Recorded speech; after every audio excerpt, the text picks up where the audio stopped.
आज भारत ने अपने इतिहास का अब तक का सबसे बड़ा फ्री ट्रेड एग्रीमेंट संपन्न किया है। क्या इंडिया में सारी की सारी इंपोर्टेड और लग्जरी गाड़ी सस्ती होने वाली है? क्योंकि यूरोपियन यूनियन और इंडिया के बीच में फ्री ट्रेड एग्रीमेंट साइन हुआ है। आज हम इसी डील की कुछ चीजों को ब्रेक डाउन करेंगे और जानेंगे कि इंडियन ऑटोमोबाइल सेक्टर के लिए इस डील के अंदर क्या अच्छा है, और हमारी गवर्नमेंट ने इंडियन कार मैन्युफैक्चरर्स के लिए इस डील के अंदर एक स्पेशल रूल भी रखा है। So let's start with the video. तो सबसे पहले हम जानेंगे कि ये मदर ऑफ ऑल डील्स क्या है। यूरोपियन यूनियन और इंडिया के बीच में एक एफटीए साइन हुआ है। एफटीए का मतलब है फ्री ट्रेड एग्रीमेंट। इस डील के अंदर यूरोप से आने वाली प्रोडक्ट्स और सर्विसेज के टैरिफ्स और ड्यूटीज को धीरे धीरे कम किया जाएगा। इसमें इंडियन ऑटोमोबाइल सेक्टर के लिए एक काफी अच्छी गुड न्यूज ये है, हम सबकी ड्रीम कार्स और favourite cars like BMW, Mercedes, defender, Portia और बाकी सारी गाड़ियां, ये सारी की सारी गाड़ियां यूरोप से इंडिया में इंपोर्ट होती हैं। अभी तक इन गाड़ियों पे 110% की इंपोर्ट ड्यूटीज लगती थी, पर अब धीरे धीरे इन सब की ड्यूटीज कम होंगी। इसको हम एक एग्जांपल से समझते हैं। लैंड रोवर की डिफेंडर एक्चुअली में स्लोवाकिया में बनती है। स्लोवाकिया से ही डिफेंडर को इंडिया में एक्सपोर्ट किया जाता है। स्लोवाकिया वाली डिफेंडर का प्राइस अराउंड 60,000 यूरोज है। वो इंडियन करेंसी में 63 से 65 लाख रुपीस होता है। इंडिया में करंटली डिफेंडर का प्राइस अराउंड 1,25,00,000 रुपए है।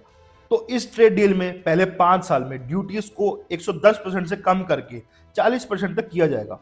तो स्लोवाकिया वाली प्राइस के अराउंड 63 लाख रुपीस और उसके ऊपर 24 लाख रुपीस की ड्यूटी, तो अराउंड एक्स शोरूम प्राइस इस गाड़ी का पड़ेगा 93 से 95 लाख रुपीस।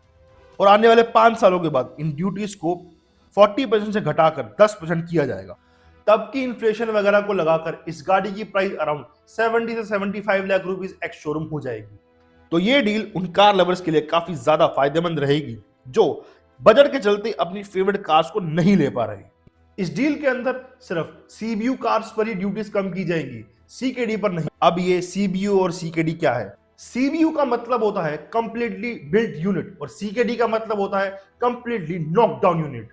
सीबीयू यूनिट्स में पूरी की पूरी कार बाहर से इंडिया में इंपोर्ट होती है और इंडिया में उस गाड़ी की मैन्युफैक्चरिंग नहीं होती। सीकेडी में कंपनी एक कार को अलग अलग पार्ट्स में इंडिया में इंपोर्ट करती है और उस गाड़ी को इंडिया में ही असेंबल करती है। सीकेडी इंपोर्ट्स पर करंटली इंडिया में ड्यूटी है अराउंड 15%। इसके अंदर इंजन और गियरबॉक्स अलग है। इंजन और गियरबॉक्स पे 30% की ड्यूटी है, बट सीबीयू पर ड्यूटी जरूर कम होगी, जो मैंने अभी आपको डिफेंडर का एग्जांपल देकर समझाया था।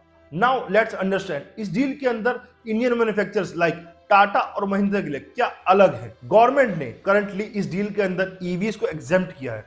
एग्जेम्प्ट का मतलब है ईवीज इस डील से बाहर है, बिकॉज ईवीज पर ड्यूटीज बैटरीज के हिसाब से लगती है, इंजन और गियरबॉक्स के हिसाब से नहीं लगती। अगर ईवीज को इंडिया में बाहर से इंपोर्ट किया जाएगा तो लोकल प्लेयर्स के लिए ग्रो करने में काफी ज्यादा प्रॉब्लम्स आएंगी। So the government is thinking about the make in India. So आज के लिए बस इतना ही। Do tell us in the comments कि आप कौन सी गाड़ी के सस्ते होने का वेट कर रहे हो, और अगर यहां तक आए हैं तो एक लाइक और सब्सक्राइब तो जरूर करिए। See you in the next video. Bye.